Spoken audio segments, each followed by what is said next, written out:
Satyabama Institute of Science and Technology, Chennai and Sriperumbudur.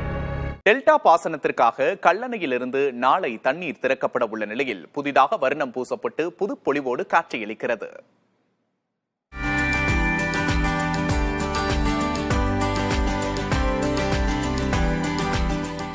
Delta பாசனத்திற்காக சேலம் மேட்டூர் அணையிலிருந்து கடந்த 12ஆம் தேதி முதல்வர் மு க ஸ்டாலின் தண்ணீர் திறந்து வைத்தார்.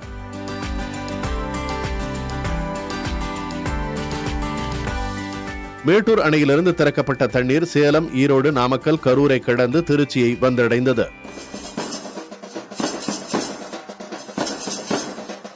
திருச்சி முக்கொம்பு அணைக்கு வந்த தண்ணீரை விவசாயிகள் மலர் மற்றும் நெல்மணிகளை தூவி வரவேற்றனர்.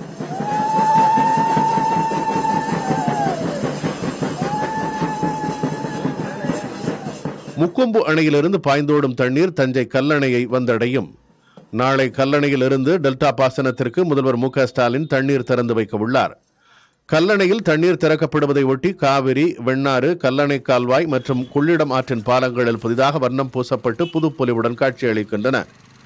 மேலும் பாலத்தில் உள்ள மன்னன் கரிகாலன், ராஜராஜ சோழன் மற்றும் அகத்தியர், கல்லணையை கட்டிய பொறியாளர் ஆர்தர் காட்டன், விவசாயி, மீன்பிடிக்கும் பெண், காவிரி அம்மன் ஆகிய சிலைகளுக்கும் புதிதாக வர்ணம் பூசப்பட்டுள்ளது. டெல்டா மாவட்டங்களில் சுமார் 17 லட்சம் ஏக்கரில் சாகுபடி மேற்கொள்ளப்பட உள்ளது.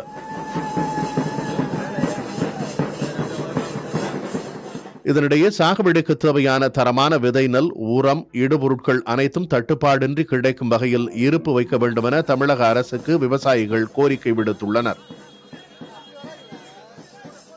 Satyabama Institute of Science and Technology, Chennai and Sriperumbudur.